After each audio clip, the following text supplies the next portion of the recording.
जिल्ह्यातील धारणी आणि चिखलदरा या दुर्गम भागांच्या विकासासाठी राज्य सरकार कटिबद्ध आहे. या भागाच्या समस्या जाणून परिसराचा कायापालट करण्यात येणार आहे.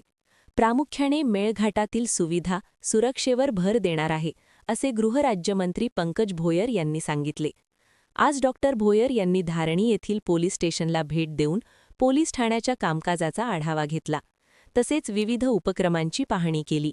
यावेळी आमदार केवलराम काळे, प्रभुदास भिलावेकर, नगराध्यक्ष सुनील चौथमल, जिल्हा पोलीस अधीक्षक विशाल आनंद, सहाय्यक जिल्हाधिकारी तसेच प्रकल्प अधिकारी सिद्धार्थ शुक्ला, उपविभागीय पोलीस अधिकारी महादेव गरुड, तहसीलदार प्रदीप शेवाळे, पोलीस निरीक्षक अवतारसिंग चौहान, सहाय्यक पोलीस निरीक्षक संध्या चौहान, गटविकास अधिकारी विजय गायकवाड, गटशिक्षणाधिकारी वैभव लादे आदी उपस्थित होते.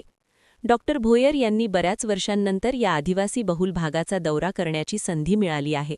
तसेच या भागातील कायदा आणि सुव्यवस्थेची स्थिती पाहण्यासाठी धारणी पोलीस स्टेशनला भेट देण्यात आल्याचे सांगितले. यावेळी त्यांनी पोलीस प्रशासनाच्या कामकाजाचा आढावा घेतला आणि स्थानिक नागरिकांच्या समस्या तसेच त्यांच्या अपेक्षा जाणून घेतल्या. स्थानिक आमदार आणि लोकप्रतिनिधी यांच्या पुढाकाराने विद्यार्थ्यांसाठी नवीन अभ्यासिका इमारत बांधण्यात आली आहे. या शैक्षणिक सुविधेबद्दल स्थानिक लोकप्रतिनिधींचे कौतुक करण्यात आले. यावेळी त्यांनी विद्यार्थ्यांना स्पर्धा परीक्षेसाठी उपयुक्त ठरणारे पुस्तके वाटप केली.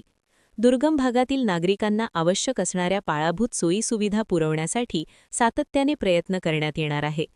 मेळघाटचा सर्वांगीण विकास करण्यासाठी मुख्यमंत्री देवेंद्र फडणवीस यांच्या मार्गदर्शनाखाली योजना राबविण्यात येतील, असे त्यांनी सांगितले. यावेळी डॉक्टर भोयर यांनी धारणी पोलीस स्टेशन येथील पाणपोईचे लोकार्पण केले.